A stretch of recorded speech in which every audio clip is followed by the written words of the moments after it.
Hi guys, Sheila from Petite Garden Inspirations. Today I'm going to be starting some seeds in little starter pots as well as direct seed sowing. Give you some tips, some pros and cons that I learned along the way. Let's go! So why should we start plants in starter pots instead of direct sowing? There's a couple options. One, the main thing for me is I have lots of pill bugs in the raised bed, so they'll just eat the seedlings. Once they start popping up, they'll eat them.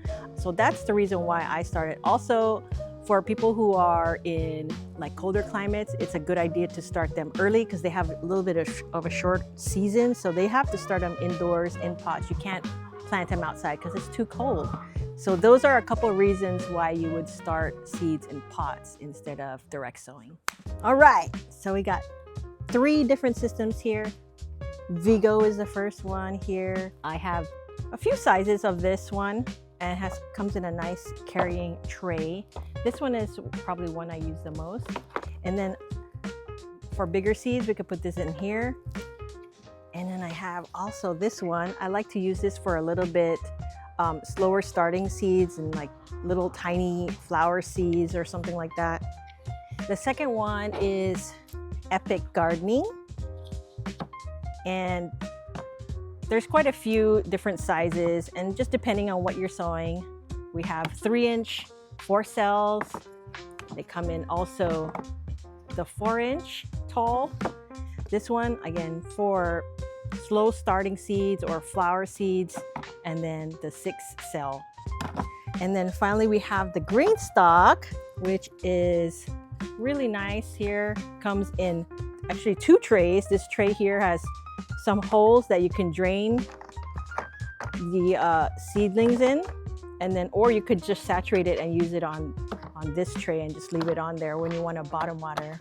Okay, so those are the 3 seed starting trays that I have.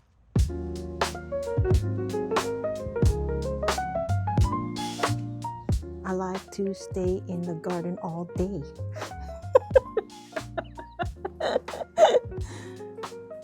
I like to stay in the garden and play. So equal parts compost, coconut coir, and I like to use vermiculite, which is this. Makes everything really light and it holds a lot of water. And then I'll also put vermicompost.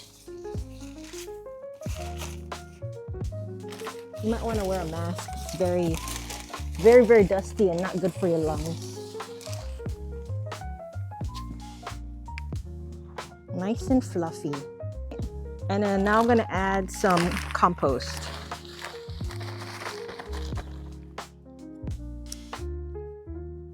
Okay.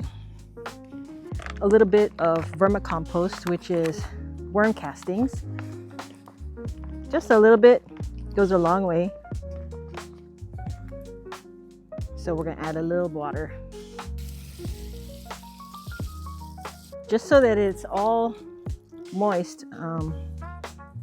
You don't wanna start it when it's super dry. The seeds need the moisture.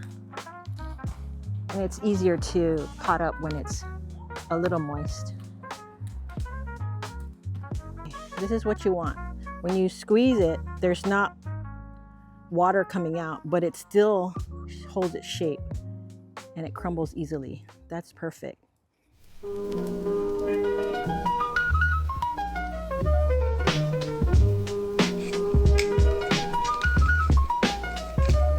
I like to plant certain plants in the different size containers. So the bigger ones will be with the bigger seeds, like these big ones.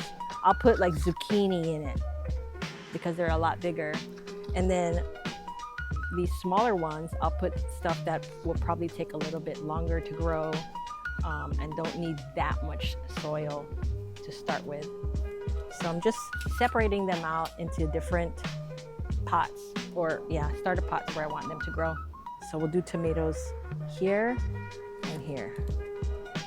The coral fountain.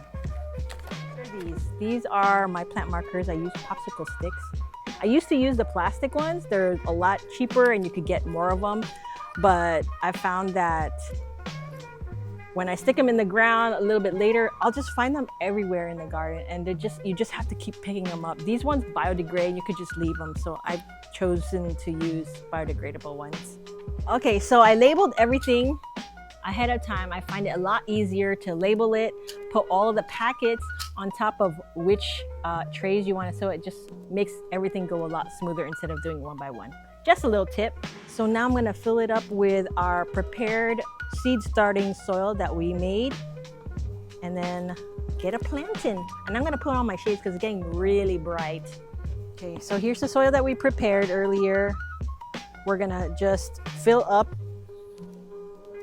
one of the containers, one of the seed starters. Pat it down, look how much it goes down. Fill it up again. I like to just push it down a little bit because these holes on the bottom are quite big. I noticed that if I don't push it down too much, it just leaks out of the bottom. So that's, and then the top I won't pat down. So that's it.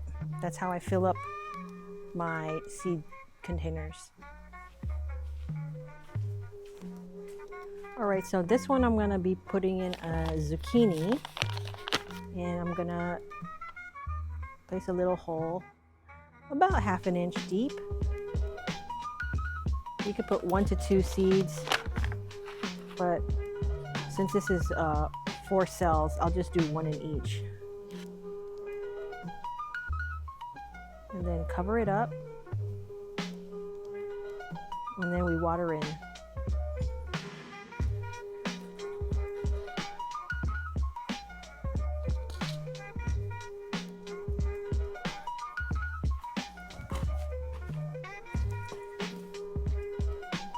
Gotta make sure you water it in. Seeds need to germinate. Seeds germinate with water. You have to water it in. Make sure it's thoroughly saturated. And you could tell when the water starts running all the way in the bottom, getting a little puddle. Even though the top looks wet, you just want to make sure it goes all the way through. Okay, now we finished watering it in. It's all saturated. We're gonna keep it in a shady location unless it's seeds that require sun, but all these seeds don't need any sun to germinate. We're gonna keep it in a shady location so it stays moist.